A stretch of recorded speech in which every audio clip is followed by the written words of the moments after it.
कोठी में एक बार फिर सन्नाटा छा गया था। बच्चों को घर से निकालकर रुक्मणी देवी और राकेश जी खामोश से बैठे थे। किसी भी माँ बाप को अच्छा नहीं लगता कि उनके बच्चे दरबदर की ठोकरें खाएं और गरीबी में पले, मगर ना जाने क्यों उनके बच्चों को माँ बाप से क्या बैर था। राकेश जी ने गहरी सांस ली। मेरी दवाइयाँ मुझे दे दो, अब मुझे जल्दी ठीक होना है वरना कारोबार में बहुत नुकसान होगा। राकेश जी की बात पर रुक्मणी देवी उठी और खामोशी से उनकी दवाइयाँ लाकर उनके हाथ पर रख दी। उन्हें राकेश जी का ये निर्णय बिल्कुल अच्छा नहीं लगा था। वो खामोशी से कमरे से बाहर चली गईं। दिन बीता और शाम आ गई। धीरे धीरे एक सप्ताह गुजर गया। रुक्मणी देवी के घर दोबारा कोई ना आया। राकेश जी भी तेजी के साथ स्वस्थ हो रहे थे। उनके दोस्त ने उनकी कंपनी का सारा काम संभाल रखा था, लेकिन उनका वहां रहना भी तो जरूरी ही था। आखिर सप्ताह बाद उनकी इतनी सेहत ठीक हो गई कि वो दोबारा से अपनी फैक्ट्री जाने लगे।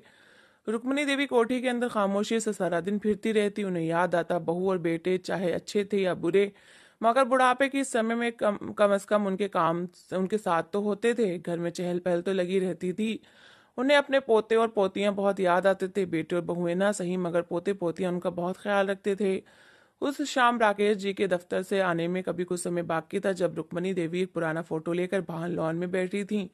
नौकर उनके सामने चाय की प्याली रखकर अंदर जा चुका था। वो अपनी सोच में गुम थी, जब उन्हें अचानक अजीब से शोर की आवाजें सुनाई देने लगी। ये घर के ठीक सामने अनिल के से उठने वाली आवाजें थीं। रुक्मणी देवी का दिल घबराकर रह गया। वो तुरंत अपनी जगह से उठी और घुटनों के दर्द के बाद भी तेजी से चलते हुए दरवाजे तक आई। दरवाजा खोलकर उन्होंने बाहर जाकर, उनका शक सही था। शोर और हंगामे की आवाजें अनिल के घर से ही आ रही थी। उसकी पत्नी आकांक्षा के रोने और चिल्लाने की आवाजें आ रही थी। दरवाजा खुला और अनिल हाथ में कुछ उठाए भागा जा रहा था। रुक्मणी देवी के पैरों के नीचे से जमीन निकल गई, क्योंकि अनिल ने अपने बड़े बेटे को गोद में उठा रखा था, जो 6 साल का था। रुक्मणी देवी को अपने इस पोते अर्पित से बहुत प्यार था, मगर जिस तरह उसकी गर्दन ढलकी हुई थी और चेहरे की रंगत पीली थी, रुक्मणी देवी के दिल को कुछ होने लगा। अनिल के पास गाड़ी तो थी नहीं। उसके पीछे पीछे आकांक्षा भी बाहर निकली। रास्ते से जाते हुए रिक्शे को हाथ देकर अनिल रिक्शे में बैठा। उसकी पत्नी आकांक्षा भी बैठना चाहती थी, लेकिन अनिल ने झुंझलाकर कहा, घर वापस जाओ और देखो जितनी चीजें बिक सकती हैं सब निकाल कर बाहर रखो। मुझे लगता है कि इस बार अर्पित के इलाज में ज्यादा पैसे खर्च होंगे। रिक्शा रुक्मणी देवी की कोठी से कुछ ही दूरी पर था, इसलिए उनके कानों तक अनिल की आवाज आ गई। आकांक्षा उल्टे कदमों घर में भागी थी। उसने रुक्मणी देवी को कोठी के गेट पर खड़ा देख लिया था, मगर उसने कोई बात नहीं की। रुक्मणी देवी यूं ही दिल पर हाथ रखे खड़ी रही। रिक्शा अनिल को लेकर दूर चला गया, मगर रुक्मणी देवी अंदर आकर जले पैर की बिल्ली की तरह इधर उधर चक्कर काटने लगी। क्या हुआ था अनिल के बेटे अर्पित को? अनिल उसे इतनी तेजी से अस्पताल क्यों लेकर गया और उन्हें आकांक्षा से कीमती चीजें निकालने के लिए क्यों कहा था? ये बात रह रहकर रुक्मणी देवी को परेशान किए जा रही थी। वो माँ थी, और दूसरा उनकी उम्र अधिक हो चुकी थी। इस उम्र में दिल वैसे ही नरम पड़ जाते हैं। उनकी आंखें भी बार बार भीग जाती थीं। वो भूल गईं कि 2 बार उनके बेटों और बहुओं ने उनके साथ क्या व्यवहार किया है। राकेश जी आए तो रुक्मणी देवी ने परेशानी से उन्हें भी ये बताया। वो चुप से हो गए। ये उनके अपने घर की बात है। बच्चा सही है या बीमार है, तुम्हें इससे क्या लेना देना? मेरे सामने उनकी बात मत करो। उनका दिल पहले ही कमजोर हो चुका था। उन्होंने रुक्मणी देवी को थोड़ा सा डांट दिया, मगर रुक्मणी देवी के दिल को किसी तरह चैन नहीं आ रहा था। वो बार बार दरवाजा खोलकर बाहर झांकती।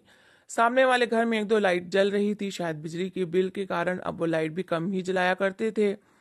अभी तक अनिल की वापसी का कोई अंदेशा नजर नहीं आ रहा था। पता नहीं रात कितने बजे अनिल थका हारा अस्पताल से वापस आया। उसने गोद में अर्पित को ऐसे उठा रखा था जैसे वो बेजान सा हो। रुक्मणी देवी ने फैसला कर लिया कि वो सुबह ही वो अनिल के घर जाकर पता करेंगी कि आखिर उनके पोते को क्या हुआ है। उन्होंने राकेश जी से बिल्कुल इस बारे में बात नहीं की। सुबह जब वो अपने ऑफिस चले गए तो रुक्मणी देवी खामोशी से उठी और सामने वाले घर जा पहुंची। दरवाजा खुला तो वो अंदर चली गई। अंदर अजीब सा उदासी भरा माहौल था। सामने ही बेड पर बैठी हुई आकांक्षा आंसू बहा रही थी। अब क्या करेंगे हम अनिल? हम इतने पैसे कहाँ से लाएंगे? मुझे पता ही नहीं चला, और मेरे बच्चे को इतनी बड़ी बीमारी ने जकड़ लिया। ये सरकारी अस्पताल वाले गवर्नमेंट से इतना पैसा लेते हैं, लेकिन क्या मुफ्त में इलाज नहीं कर सकते? जब तक वहाँ इलाज के लिए मेरे बेटे का नंबर आएगा तब तक तो ये वैसे ही मर जाएगा। आकांक्षा फूट फूट कर रोने लगी थी। खुद अनिल भी दीवार से टेक लगाए अपना सर पकड़े बैठा था। रुक्मणी देवी का दिल तेजी से धड़कने लगा। क्या हुआ है अर्पित को? कहाँ लेकर गए थे तुम उसे? कौन सी बीमारी की बात कर रहे हो? रुक्मणी देवी के पूछने पर अनिल और आकांक्षा दोनों एक साथ चौंके। माँ को देखते ही अनिल के माथे पर बल पड़ गए। वो फौरन उठा और जाने लगा, मगर रुक्मणी देवी ने इसको पकड़कर रोक लिया। बैठो अनिल और बताओ मुझे कि ये सब क्या हो रहा है। रुक्मणी देवी ने उसे बेड पर बिठा दिया था। आपको क्या फर्क पड़ता है माँ? आप लोग तो सिर्फ अपनी दौलत और जायदाद को सीने से लगाकर बैठे रहें। माँ बाप सारी जिंदगी बच्चों की परेशानियां दूर करने के लिए लगे रहते हैं, लेकिन आप लोगों ने तो कसम खा ली है, नाक बनकर बैठ गए हैं फैक्ट्री और इस कोठी पर। मेरे मासूम बच्चे को डॉक्टरों ने किडनी की समस्या बताई है। मेरे पास इतने पैसे कहाँ हैं कि मैं उसका इलाज करवा सकूं। नौकरी मैं पहले ही छोड़ चुका था, पिताजी के ऑफिस में काम करता था, लेकिन पिताजी ने वहां से भी धक्के मारकर निकाल दिया है। सरकारी अस्पताल लेकर गया था अर्पित को, लेकिन वहां डायलिसिस वाली मशीन पर इतनी लंबी लाइन है कि अर्पित का नंबर आते आते कई दिन लगेंगे। प्राइवेट अस्पताल में डॉक्टर इतनी ज्यादा फीस मांग रहे हैं कि मैं अपना ये घर, पूरा घर भी बेच लूं तब भी उसकी एक दो बार की फीस ही दे पाऊंगा। मैं अपने सामने अपने बच्चे को मरता हुआ देखूंगा, लेकिन आप लोगों को क्या फर्क पड़ता है। आप और पिताजी ब्रांडेड कपड़े पहने और लोगों को गर्व से बताएं कि आप एक कोठी और फैक्ट्री के मालिक हैं। अनिल गुस्से में कहता हुआ चला गया था। रुक्मणी देवी के दिल को कुछ हुआ था। आकांक्षा भी नफरत से उठकर अंदर चली गई थी। शायद अर्पित के रोने की आवाज आई थी। अनिल घर से बाहर चला गया तो रुक्मणी देवी धीरे धीरे चलती हुई अनिल के कमरे तक आई, जहां अर्पित लेटा था। कमरे में बेड के अलावा और कोई चीज नहीं बची थी। इस पर लाचार और कमजोर सा लेटा अर्पित नजर आ रहा था। रुक्मणी देवी को हैरस्ती हुई। कुछ दिन पहले तक उनके घर पर तो वो अच्छा खासा खेला करता था, अब अचानक से वो इतना बीमार कैसे हो गया। मगर रुक्मणी देवी का दिल किसी ने हाथों में ले लिया था। उन्हें अपनी अलमारी में रखी हुई नोटों की गड्डियां याद आईं, जिनका ना तो कोई इस्तेमाल था ना ही कोई काम, और उनके बच्चे यहाँ इस तरह गरीबी की जिंदगी गुजार रहे थे। वह धीरे से घर से निकलकर वापस कोठी में आ गई। पूरा दिन उन्हें कोठी की कोई चीज अच्छी न लगी। शाम में राकेश जी आए तो उन्हें रुक्मणी देवी बहुत बेचैन लगी। क्या बात है, तुम कोई बात करना चाहती हो? राकेश जी ने उनसे पूछा तो रुक्मणी देवी फट पड़ी। माना कि अनिल से गलती हो गई थी, दूसरे बच्चे भी कुछ ज्यादा लालच रखते हैं, लेकिन इसका कारण ये है कि उनकी परवरिश करते समय आप यहाँ पर नहीं थे। ऐसे में आपको उनकी इन चीजों को अनदेखा करना चाहिए। वैसे भी हम दोनों बूढ़े हैं, इतनी दौलत और जायदाद का क्या करेंगे? आप उन्हें घर क्यों नहीं बुला लेते? अर्पित की तबीयत बहुत ज्यादा खराब है, उसकी किडनी सही काम नहीं कर रही है, उसे इलाज के लिए पैसों की जरूरत है, और अनिल के पास कोई नौकरी भी नहीं है। छोटे दोनों भी बेरोजगार चल रहे हैं। रुक्मणी देवी की बात पर राकेश जी ने एक ठंडी सांस ली। पहले भी तुम ही उन्हें घर लाई थी, और अब फिर तुम उनकी सिफारिश कर रही हो। वो यहाँ आने के बाद फिर से वही सब करेंगे। उनका स्वभाव नहीं बदल सकता, राकेश जी गंभीरता से कह रहे थे। मगर रुक्मणी देवी ने हाथ उठाकर उनकी बात काट दी। फिलहाल वो लोग मुसीबत में हैं और उनका साथ देना जरूरी है। मैं जा रही हूँ उन्हें बुलवाने, और अब की बार आप अनिल को ऑफिस से नहीं निकालेंगे और अर्पित के इलाज का सारा खर्चा उठाएंगे। जब वो ठीक हो जाएगा तो मैं खुद उन्हें वापस भेज दूंगी। रुक्मणी देवी की बात पर राकेश जी झुलाकर रह गए थे, मगर उन्होंने कुछ नहीं कहा। रुक्मणी देवी फौरन अनिल के घर गईं। चलो जल्दी से तुम लोग कोठी चलो, तुम्हारे पिताजी मान गए हैं, अर्पित के इलाज का सारा खर्चा वो उठाएंगे। अनिल भी उनके ऑफिस जाया करेगा और जितेंद्र और श्याम भी वही करेंगे। रुक्मणी देवी ने कहा, मगर वहां खामोशी छाई रही। जाना तो वो लोग चाहते थे मगर दिखा नहीं रहे थे। लेकिन आखिर आधे घंटे तक रुक्मणी देवी से मिन्नतें करवाने के बाद आखिर अनिल ने यूं दिखाया जैसे वो जबरदस्ती कोठी जा रहा है, मगर सामान तो उन्होंने खोल कर रखा ही नहीं था। जल्दी जल्दी उन्होंने अपने बंद सूटकेस उठाए और दोबारा से कोठी आग धमके। कोठी में आते ही उन्हें यूं लगा जैसे किसी पिंजरे से आजादी मिल गई है। राकेश जी वापस आए तो बड़े नपे तुले अंदाज में बच्चों से मिले। उन्होंने ना अपनी नाराजगी दिखाई और ना ही ज्यादा अपनापन। उनके लड़के आराम से कोठी में फिर रहे थे। उन्हें पता था उन्हें रुक्मणी देवी लेकर आई हैं तो राकेश जी कुछ नहीं कर सकते। अनिल ने अगले दिन ही ऑफिस ज्वाइन कर लिया था। श्याम और जितेंद्र दोनों भी ऑफिस जाने लगे। कोठी के कामकाज फिर से पहले जैसे होने लगे। राकेश जी भी दफ्तर जाते, मगर खराब तबीयत के कारण अक्सर जल्दी वापस आ जाया करते थे। उस दिन रुक्मणी देवी नाश्ता करके उठी तो उनके घुटनों में कुछ ज्यादा ही दर्द था। मैं जरा धूप में कुछ देर बैठ लेती हूँ, उन्होंने बड़ी बहू से कहा। किचन का सारा काम अब वही संभालती थी। रुक्मणी देवी को खुद में इतनी हिम्मत महसूस नहीं होती थी। श्याम की पत्नी रितिका एक बार फिर वापस आ चुकी थी। रुक्मणी देवी ने खामोशी से घर का सारा काम उनके हवाले करके खुद को पूजा पाठ तक सीमित कर लिया था। अर्पित का इलाज जारी था। वो दिन रात उसके स्वास्थ्य के लिए प्रार्थनाएं करती रहती थीं। धूप में बैठे बैठे उनकी तबीयत कुछ ज्यादा ही बिगड़ने लगी तो वो उठकर अंदर चली आई। वो लोग ब्लड प्रेशर की मरीज थीं। जब तक दवा ना खा लेती उन्हें आराम नहीं आता था, इसलिए उन्होंने जल्दी से गोली निकालकर खा ली। दिन तो किसी न किसी तरह निकल गया, मगर शाम होते ही उनकी तबीयत एक बार फिर खराब होने लगी। उन्हें समझ नहीं आ रहा था कि अचानक 2 दिन से इतनी ज्यादा तबीयत क्यों खराब रहने लगी है। जब जितेंद्र घर आया तो उन्होंने उसे आवाज देकर बुलाया कि मेरा ब्लड प्रेशर चेक करना। जितेंद्र, मुझे यूं लग रहा है जैसे सुबह से कुछ ज्यादा ही बीपी लो हो रहा है। मोबाइल जेब में रखते हुए जितेंद्र अंदर आया और बिजी से अंदाज में उनका ब्लड प्रेशर चेक करने लगा। जी माँ, थोड़ा ज्यादा लो है, मगर ज्यादा परेशानी की बात नहीं है। सामान समेट कर रखते ही वो फौरन कमरे से बाहर निकल गया था। रुक्मणी देवी का दिल घबरा रहा था। वो खामोशी से लेट गई। आज उन्होंने खाना भी नहीं खाया था। राकेश जी परेशान हुए। उन्होंने 2-3 बार उनकी तबीयत का पूछा, मगर रुक्मिणी देवी सिर्फ सोना चाह रही थी। राकेश जी उठकर इधर उधर चले गए। सर्दी की रातें थीं, घर में सन्नाटा सा छा गया। रुक्मिणी देवी की आंख लगी अभी 5 मिनट ही हुए थे कि वो अचानक घबराकर उठ बैठी। राकेश जी, उन्होंने आवाज लगाई, मगर राकेश जी शायद बाहर चले गए थे। उनकी आवाज सुनकर आकांक्षा कमरे में आई। क्या बात है माँ जी, क्यों आवाजें दे रही हैं? उसने पूछा तो रुक्मिणी देवी बोली, मेरा दिल बहुत घबरा रहा है, मेरा ब्लड प्रेशर चेक करके मुझे गोली दे दो ताकि मेरी तबीयत ठीक हो जाए। रुक्मिणी देवी ने कहा तो आकांक्षा कुछ पल तक तो उन्हें देखती रही और फिर आगे बढ़कर उनका ब्लड प्रेशर चेक करने लगी। क्या लो हो रहा है? रुक्मिणी देवी ने सवाल किया। आकांक्षा मुस्कुराई, नहीं माँ जी, आपका ब्लड प्रेशर तो बढ़ा हुआ है।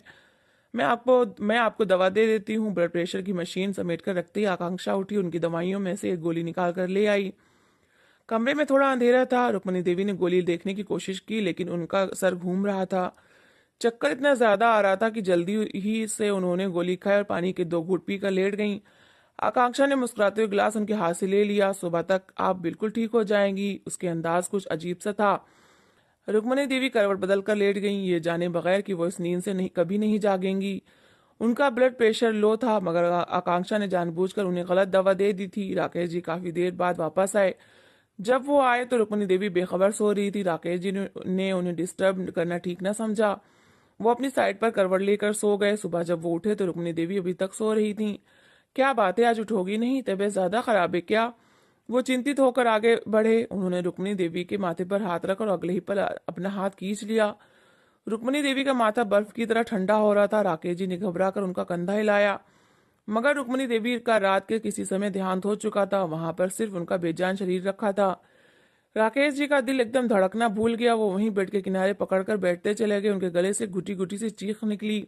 नौकर ने उन्हें नीचे बैठते हुए देख लिया था। उसने जल्दी से जाकर उनके बेटे और बहुओं को बता दिया था। आंखें मलते हुए सभी अपने अपने कमरों से निकलकर राकेश जी के कमरे में जमा हो रहे थे, जहां राकेश जी किसी छोटे बच्चे की तरह रो रहे थे और रुक्मिणी देवी की बेजान लाश को सीने से लगाए थे। आकांक्षा के होठों पर एक हल्की सी मुस्कुराहट आ गई। आखिरकार काम हो ही गया। किसी को शक भी न हुआ था कि रात में आकांक्षा ने दवाई बदल कर दी थी। सब यही सोच रहे थे कि रात ब्लड प्रेशर ज्यादा लो होने के कारण रुक्मिणी देवी की जान चली गई। राकेश जी के लिए सदमा बहुत ज्यादा था। उसने उनसे ये सहन करना बहुत मुश्किल हो रहा था। उनके सुख दुख की साथी अकेली वही तो थी। बच्चों से तो उन्हें अब कोई उम्मीद न रही थी। आरती तैयार की जा चुकी थी। जिस समय रुक्मिणी देवी की आरती उठी, उनकी लंदन वाली बेटी भी पहुंच गई। वो सालों से बाहर ही रहती थी और इंडिया कम ही आती थी। अभी वो आई तो माँ की अर्थी पर वो दहाड़े मार मार कर रो रही थी। कुछ पल उसके सामने रुकने के बाद अर्थी फिर उठा ली गई। घर में पहली मौत हर किसी को महसूस हो रही थी। राकेश जी के गले लगकर उनकी बेटी कनिका फूट फूट कर रोती रही। राकेश जी उसे धीरज रखने को कहते रहे। अंतिम संस्कार हुआ। उसके बाद रुक्मिणी देवी के देहांत को 15 दिन भी गुजर गए। जिंदगी अपनी रूटीन पर आने लगी। उनके बच्चे भी उठते बैठते मुस्कुराने लगे, लेकिन सिर्फ राकेश जी थे जिनका दिल बुरी तरह से टूट चुका था। लेकिन एक बात थी, उन्हें अपने बच्चों में कोई बुराई नजर नहीं आ रही थी। उस दिन भी वो लंच करने के लिए खामोशी से बैठे थे, जब उन्हें अंदर कमरों से में अजीब सा शोर सुनाई दिया। यह आकांक्षा की आवाज थी। तुम ऐसा कैसे कर सकती हो? सारी उम्र तो तुम लंदन में रही हो, वही तुम्हारा अपना घर है। माँ जी के गहनों पर सिर्फ मेरा अधिकार है, क्योंकि मैंने उनकी आखिरी समय में सेवा की है। घर की बड़ी बहू मैं हूँ और माँ जी ने अपनी जिंदगी में ये गहने मुझे दे दिए थे। वो चिल्लाते हुए कह रही थी। राकेश जी चौंके। जवाब में उनकी बेटी कनिका कह रही थी, ऐसा हो ही नहीं सकता। माँ ने ये गहने बहुत चाव से बनवाए थे और फोन पर उन्होंने मुझे कहा था कि उनके मरने के बाद ये सब मैं रखूंगी। आप ये सब कैसे रख सकती हैं? राकेश जी बेचैन से होने लगे। उन्हें याद आया रुक्मिणी देवी के पास सोने के अच्छे खासे गहने थे, लेकिन उन्होंने तो कभी वो गहने किसी को न दिए थे। वह भाभी बड़े आराम से सारा कुछ कब्जा करके बैठ गई हो। किसने कहा आपको कि ये गहने माँ जी ने आपके लिए हवाले किए थे? मैंने खुद देखा था। उस दिन आप ये सारे गहने उनकी अलमारी में से निकाल कर यहाँ कल ला रही थी। खुद ही आपने ये मान लिया कि इन गहनों पर केवल आपका अधिकार है। माँ जी की बहुएं तो हम दोनों भी हैं, हमें भी बराबर हिस्सा मिलना चाहिए। छोटी बहू लपक कर आगे बढ़ी थी। आकांक्षा को बहुत तेज गुस्सा आया। किसी को कुछ नहीं मिलेगा, भूल क्यों रहे हो? इस कोठी में हम लोग वापस सिर्फ मेरे बेटे के कारण आए हैं। अगर उसकी तबीयत की खबर नहीं फैलती तो कभी माँ और पिताजी हमें इस कोठी में घुसने ना देते और तुम लोग अभी तक वहीं उस छोटे से मकान में सड़ रहे होते। वैसे भी अब माँ जी के जाने के बाद इस घर की बड़ी मैं ही हूँ। ये गहने तो मेरे पास ही रहेंगे। आकांक्षा की आवाज में गुस्सा उभरने लगा था, मगर सामने भी चुप होने को कोई तैयार न था। कनिका, जितेंद्र और श्याम दोनों ही पत्नियां भी चढ़कर गहनों में अपना हिस्सा लेने पर तुली हुई थी। घर में कोई मछली मंडी की तरह लगने लगा था। राकेश जी अपना सर पकड़े बैठे थे। आखिर उनके बच्चों का लालच कब खत्म होगा? आखिरकार थक हार कर वो अपनी जगह से उठे और बड़ी मुश्किल से चलते हुए अंदर कमरे तक आए। अंदर औरतों का ये हाल था कि एक दूसरे का मुंह नोचने को तैयार थीं। ये क्या तमाशा लगा रखा है तुम सबने? राकेश जी ने आवाज लगाई तो सभी एक पल के लिए खामोशी से छा गई, मगर उनके स्वर में थकावट साफ पता चल रही थी। उनकी नजर गहनों के डब्बों पर पड़ी जो सामने खुले हुए पड़े थे। सच में वो काफी कीमती गहने थे। जभी तो वो सब आपस में झगड़ रही थी। कनिका, तुम चुप करके वापस लंदन चली जाओ। इन कहने पर तुम्हारा कोई अधिकार नहीं। ये इन तीनों को आपस में बांट लेने दो। तुम्हें तुम्हारी शादी पर बहुत कुछ दिया था, अब जाकर अपने पति से फरमाइशें करो। राकेश जी ने थकावट भरे अंदाज में कहा और कमरे में से पलटने लगे। लेकिन कनिका तड़प कर आगे बढ़ी। वाह वाह, एक पल में ही बेटी को पराया कर दिया। आपको ये लालच है ना कि ये बहुएं आपकी सेवा करेंगी, कपड़े धोकर देंगी, खाना बनाकर देंगी, लेकिन याद रखिएगा मेरी बात, आप मुझे घर से निकाल रहे हैं ना, बिल्कुल इसी तरह ये भी आपको निकाल कर रोड पर खड़ा कर देंगी। मेरा अधिकार छीनकर आप लोग सुकून से जी नहीं सकेंगे। वो ना जाने और भी क्या क्या, क्या कुछ कह रही थी, मगर राकेश जी थक चुके थे। वो अपने बच्चों के लालच से लड़ नहीं सकते थे। खामोशी से वो अपने कमरे की ओर बढ़ गए। कनिका काफी देर चिल्लाती रही और फिर अपने कमरे में जाकर धड़ाधड़ पैकिंग करने लगी। शाम तक वो कोठी से जा चुकी थी। एक दिन बाद उसकी फ्लाइट थी। राकेश जी को पता था कि अब ये दिन वो अपनी किसी दोस्त के घर गुजारेगी या किसी रिश्तेदार के घर, मगर वो घर वापस नहीं आएगी। आकांक्षा समेत दोनों बहुएं मुस्कुरा रही थीं। चलो, एक कांटा जो निकला, जैसे तैसे करके उन्होंने आपस में गहनों की बांट कर ही ली थी। आकांक्षा बहुत खुश थी। बैठे बिठाए इतने कीमती गहने उसके हाथ आ गए थे और अब तो राकेश जी भी ज्यादा नहीं बोलते थे। सारी अकड़ खाक में मिल गई थी। अब देखती हूँ कौन मुझे और अनिल को इस कारोबार से बाहर निकालता है। राकेश जी के झुके कंधों को देखते हुए आकांक्षा दिल ही दिल में बड़बड़ा रही थी। कुछ दिन गुजरे तो राकेश जी ने खुद को संभाल लिया। न जाने कितने दिन हुए थे उन्होंने मंदिर जाकर दर्शन भी नहीं किए थे। उन्होंने सोचा आज मंदिर जरूर जाएंगे। वो जल्दी से उठे, अलमारी खोली, कपड़े निकालने के लिए उनका बड़ा हाथ बढ़ा, मगर वह हाथ वहीं रुक गया। अलमारी में एक भी जोड़ा स्त्री नहीं था। वो हैरान होकर पलटे। उन्होंने नौकरानी को आवाज लगाई, क्या बात है, मेरा एक भी जोड़ा स्त्री नहीं हुआ है? तुम्हें पता तो है कि मैं रोजाना कपड़े बदलता हूँ। जल्दी से जाओ और मेरा कोई जोड़ा स्त्री करके लाओ, मुझे मंदिर जाना है, राकेश जी ने कहा था। काम वाली बेबसी से पीछे देखने लगी। जी, वो आकांक्षा मैडम ने मना किया है, घर के बाकी काम ही इतने होते हैं, आपके कामों का समय नहीं निकलता। उन्होंने कहा था कि अब आप अपने कपड़े खुद ही इस्त्री कर लिया करेंगे, कामवाली ने कहा और जल्दी से पलट गई। राकेश जी हैरान रह गए। उनके माथे पर बल से पड़ने लगे, मगर अभी उनके पास बहस का समय नहीं था। उन्होंने खामोशी से अपने तय किए हुए कपड़ों में से एक कुर्ता निकाला और इस्त्री करने लगे। उल्टी सीधी इस्त्री करके उन्होंने कपड़े पहन तो लिए, मगर उन्हें पता चल गया था कि अब उनके साथ घर में यही व्यवहार होने वाला है। उन्होंने फैसला कर लिया था कि अब वो बच्चों को कुछ नहीं कहेंगे, खामोशी से अपने काम खुद ही कर लिया करेंगे। मंदिर से वापस लौटकर कोठी के खुले दरवाजे से अंदर आते हुए उन्होंने अपनी रफ्तार धीमी कर ली थी। अरे वाह यार, बैठे बिठाए जिंदगी इतनी अच्छी हो गई है कि विश्वास नहीं आ रहा। ये अर्पित की बीमारी वाला बहाना तो खूब काम कर गया। हम वापस इस कोठी में आ गए, वरना मुझे तो लगता था इस बार पिताजी हमें आने ही नहीं देंगे। अनिल हंसते हुए कह रहा था। पीछे से आकांक्षा और उसकी दोनों छोटी देवरानियां भी हंस रही थीं। मुझे तो हैरत होती है कि माँ और पिताजी ने ना कोई रिपोर्ट देखी और ना ही किसी डॉक्टर से बात की। बस हमारी बातों पर विश्वास कर लिया कि अर्पित की किडनी खराब है और इलाज के लिए लाखों रुपए भी हमारे हाथों में देते रहे। और तो और हमें कोठी में वापस लिया और आपको कारोबार चलाने की अनुमति भी दे दी, आकांक्षा हंसते हुए कह रही थी। राकेश जी के पैर जमीन में गड़ से गए। उनका दिल चाहा वो फूट फूट कर रोएं। बच्चों ने एक बार फिर उन्हें धोखा दिया था। टुकड़े टुकड़े होते दिल को संभाल कर वो आगे बढ़ने लगे थे कि अचानक उनके कानों में फिर से अनिल की आवाज आई। बस अब ये कारोबार और घर हमारा ही है। जितेंद्र और श्याम, तुम दोनों भी अपना कोई बंदोबस्त कर ही लो। इस घर में मेरे बेटे के नाम पर आए थे ना, तो अब हम लोग ही यहाँ रहेंगे। अच्छा यही है कि तुम लोग पिताजी से कहकर कुछ पैसे लेकर अलग घर बना लो, अनिल आराम से कह रहा था। जितेंद्र और श्याम एकदम भड़क उठे। क्यों, हमारे इस घर में कोई हिस्सा नहीं है क्या?